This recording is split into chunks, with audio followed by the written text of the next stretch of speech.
तो हम बात कर रहे हैं कोरोना वायरस के बारे में और हमारे साथ दिल्ली के पूर्व लेफ्टिनेंट गवर्नर नजीब जंग साहब हैं जो वाइस चांसलर भी रह चुके हैं जामिया मिलिया इस्लामिया के और फॉर्मर ब्यूरोक्रेट भी हैं। बहुत बहुत शुक्रिया हमसे बातचीत करने के लिए जंग साहब।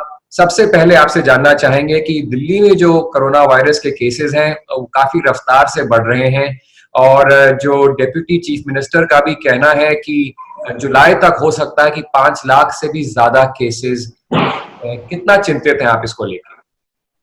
देखिए, इसमें कोई शक नहीं है कि स्थिति बहुत गंभीर है और बहुत तेजी से दिल्ली में ये केसेस बढ़े हैं। इसमें भी शक नहीं है कि दिल्ली में बहुत कॉलोनीज हैं जो आसपास लोग रहते हैं, निकट निकट रहते हैं और वहां पर कोरोना को रोकना भी बहुत मुश्किल होता है। तो गवर्नमेंट ने अपनी कोशिश की थी, लेकिन मुझे अफसोस ये है कि जो समय हमें मिला था लॉकडाउन का, उसका हमने पूरा फायदा नहीं उठाया। और जो हॉस्पिटल्स में व्यवस्था करनी चाहिए थी, जो डॉक्टरों का मनोबल बढ़ाना चाहिए था, जो एडमिशन के इंतजाम करने चाहिए थे, जो एम्बुलेंसेस के इंतजाम करने चाहिए थे, वो नहीं हुए। अब भी मौका है, क्योंकि जिस रफ्तार से बढ़ रहे हैं हम अफोर्ड नहीं कर सकते कि ये बढ़े, क्योंकि इसको रोकने का कोई तरीका है नहीं। वैक्सीन का अभी कोई नामो निशान नहीं है। देखिए, सबसे बड़ी चीज ये है कि हम सबको डर लग रहा है कि हम जाएं कहाँ। ये अगर आदमी बीमार हो तो किसको फोन करे, कहाँ से एम्बुलेंस बुलाए, वो एम्बुलेंस उसको कहाँ ले जाए। और सबसे बड़ी बात यह है कि हमें सरकारी अस्पताल में पूरा विश्वास नहीं है, क्योंकि ऐसा लगता है कि वहां कोई और इन्फेक्शन ना हो जाए, वहां साफ सफाई है कि नहीं। तो एक तो सरकारी अस्पताल में जनता का कॉन्फिडेंस बिल्डअप करना आवश्यक है, क्योंकि प्राइवेट अस्पताल हम लोग अफोर्ड नहीं कर सकते। एक बात। दूसरी बात, पुलिस कंट्रोल रूम बनाते हैं हम, फ्लड्स के दौरान कंट्रोल रूम बनाते हैं, तो एक कोविड कंट्रोल रूम तत्काल बनाया जाए, जहां पर एक वरिष्ठ आईएएस ऑफिसर उसका इंचार्ज हो, जैसे प्रिंसिपल सेक्रेटरी हेल्थ हो या जो इस किस्म का इस लेवल का अधिकारी हो, वो उसकी देखरेख में चले। अब उसके तहत कम से कम 1000 टेलीफोन लाइंस आप खोल दीजिए, जहां जूनियर अफसर बैठ के उनको कंट्रोल करेंगे, ताकि अगर मैं एक नंबर दबाऊं, माने आप पुलिस के लिए 100 नंबर दबाते हैं, किसी चीज के लिए 999 दबाते हैं, तो फर्ज कीजिए 444 नंबर है, मैं 444 दबाऊं, मेरी कॉल तत्काल कंट्रोल रूम में जाए और कंट्रोल रूम मुझसे कहे, मुझे आश्वस्त करे कि साहब हम एम्बुलेंस रवाना कर रहे हैं। उस एम्बुलेंस को ये जानकारी होनी चाहिए कि मुझे कहां से पिक करेगी, कहां ले जाएगी, किस अस्पताल में बेड है, ऑर्डिनरी पेशेंट के लिए है जिसको अभी कम सिम्टम्स है, गंभीर पेशेंट के लिए है जिसे ज्यादा सिम्टम्स है, वगैरह वगैरह, ताकि मुझे मन में ये शंका ना रहे कि मैं कहाँ जाऊं। देखिए, डॉक्टर्स पे अब इतना एडमिनिस्ट्रेटिव भार डालना ये उचित नहीं है, वो अपने काम में लगे हुए हैं। तो वहां जो दाखिला होता है पेशेंट्स का, उसके लिए एक तहसीलदार, नायब तहसीलदार, डिप्टी कलेक्टर टाइप का आदमी होना चाहिए, ताकि जब मेरी एम्बुलेंस वहां पहुंचे मुझे तत्काल अशरण किया जाए, मेरा रजिस्ट्रेशन हो और जिस किस्म का मुझे इलाज चाहिए वो मुझे दिया जाए। ये दिल्ली गवर्नमेंट ने अभी तक नहीं किया है। मैं समझता हूँ इसको तत्काल करना चाहिए, क्योंकि नंबर्स बढ़ रहे हैं। 80,000 बेड्स की जरूरत पड़ सकती है, दिल्ली सरकार ने खुद कहा है, अगर 5 लाख से ज्यादा केसेस हो जाए दिल्ली में। देखिए, बेड्स छोटी बात है, आप स्टेडियम ले सकते हैं, आप हॉस्पिटल्स ले रहे हैं, आप प्राइवेट हॉस्पिटल ले रहे हैं, अब तो आपने ताज मानसिंह होटल भी ले लिया है, तो बेड्स की तो व्यवस्था हो जाएगी।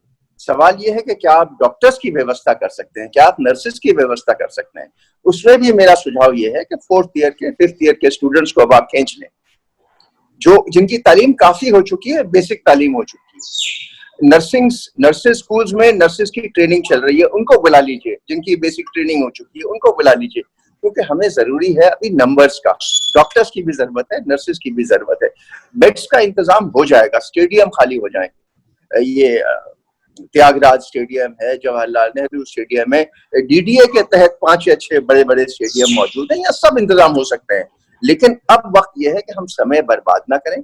इसमें मैं अनुरोध करूंगा चीफ मिनिस्टर साहब से कि वो आते थे पहले टेलीविजन पे, लेकिन इसमें पब्लिसिटी का डायलॉग नहीं होना चाहिए कि आप कम खाइए, कम पीजिए और मास्क लगाइए। ये नहीं, आपको ये बताना पड़ेगा कि आज दिल्ली की क्या वस्तुस्थिति है, सच बोलना पड़ेगा हमारे को, हमारी जनता से, और ये कहना पड़ेगा कि देखिए ये दवाएं इसमें लगती हैं, ये नहीं लगती हैं, हमारे पास इतने डॉक्टर्स हैं, हम इतने डॉक्टर्स का इंतजाम करना है, हमें कोई एडवर्टाइजमेंट अभी नहीं करना है, हमें अब सच बोलना है क्योंकि जनता को सच चाहिए।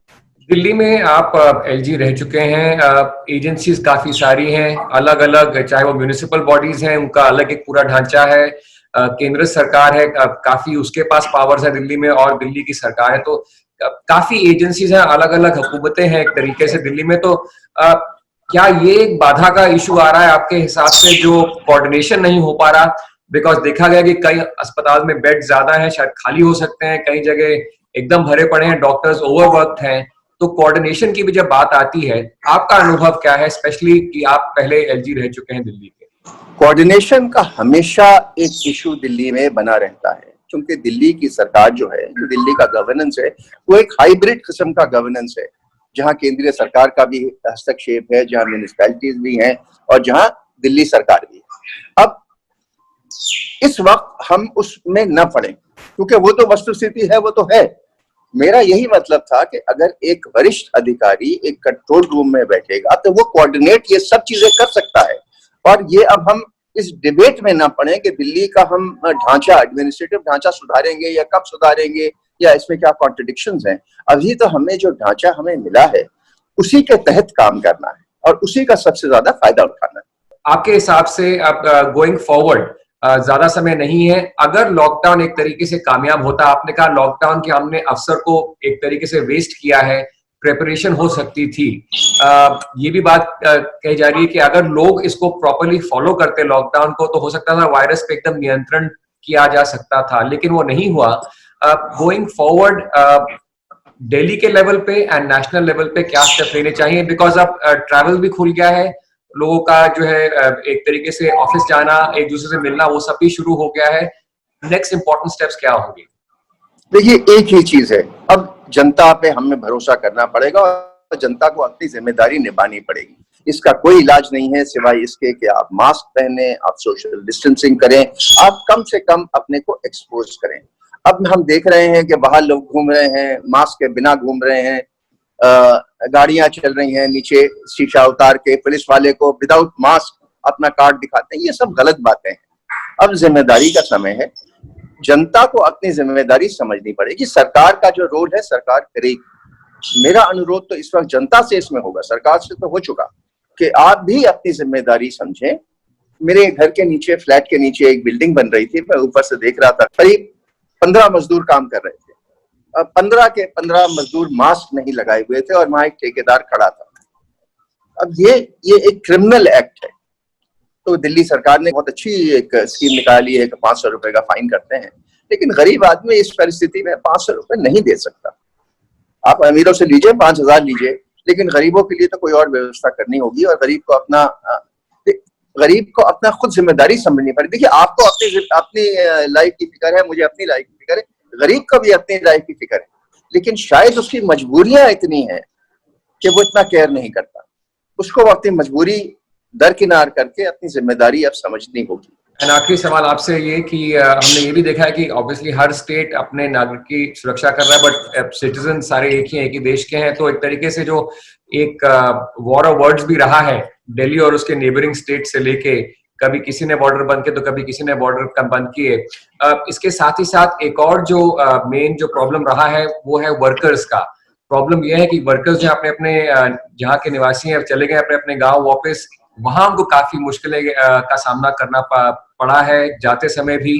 तो आने वाले समय में भी स्थिति ये है कि फैक्ट्रीज हैं, वर्कर्स नहीं है, शहरों में वर्कर्स के लिए जहाँ जॉब्स भी अगर होनी है, वर्कर्स अब अपने गांव पहुंचे हुए हैं, वापस आना भी शायद इतना आसान नहीं है। तो इसमें बताएं कि क्या could this have been executed better, जो माइग्रेशन जो हुआ है इसको लेके थोड़ा बताएं और इसको आप रेक्टिफाई कैसे करें? नहीं, देखिए, माइग्रेशन का तो हमने एक बड़ी त्रासदी बना दी है। पहले तो आपने लॉकडाउन कर दिया, अब जब लोग भागे और भागने की कोशिश की तो उसको उनपे पुलिस की बर्बरता हुई, उनको रोका गया, फिर एकाएक उनको छोड़ दिया गया। आपको तस्वीरें याद होगी कि एक बच्चा सड़क पे मर रहा है एक दोस्त की गोद में, या एक महिला जन्म दे रही है सड़क पे एक बच्चे को। या उन लोगों की तस्वीरें देखिए जिनके पैरों की तस्वीरें आप लोगों ने खींची हैं, जिनकी पैर ऐसे लगते हैं कि किसी क्रोकोडाइल की कमर हो। तो वो जो त्रासदी हमने बनाई है उसकी जिम्मेदारी तो हमारे माथे पे एक कलंक की तरह हमेशा रहेगी, उसको आप नजरअंदाज नहीं कर सकते। अब इनमें कॉन्फिडेंस कैसे लाया जाए? क्या वो आदमी ये याद नहीं रखा जाएगा कि किस बर्बरता से मुझे छोड़ दिया था या किस बर्बरता से मुझे अपने घर में मजबूर कर दिया था? इसका खौफ निकलने में 4-6 महीने लगेंगे। कुछ लोग तो वापस आ रहे हैं जिनकी मजबूरियां ज्यादा हैं, वो आएंगे। जिनकी मजबूरी उतनी नहीं है, जिनको मनरेगा में काम मिलेगा, जिनको देहात में काम मिल जाएगा, वो तो 4-6 महीने नहीं लौटेंगे और उसका खमियाजा हमारी इकोनॉमी को भरना पड़ेगा। लेकिन ये एक बहुत बड़ी त्रासदी है, ये एक मजबूरी हमारे सामने है, देश के सामने मजबूरी है, इसको निभाएंगे। आप क्या कर सकते हैं? एकदम आपने सही कहा कि इसको निभाना पड़ेगा और ये वाकई एक कलंक बन के रहा है, इसको रेक्टिफाई भी हमें ही करना पड़ेगा। जंग साहब, बहुत बहुत शुक्रिया गो न्यूज से बात करने के लिए। Thank you very much.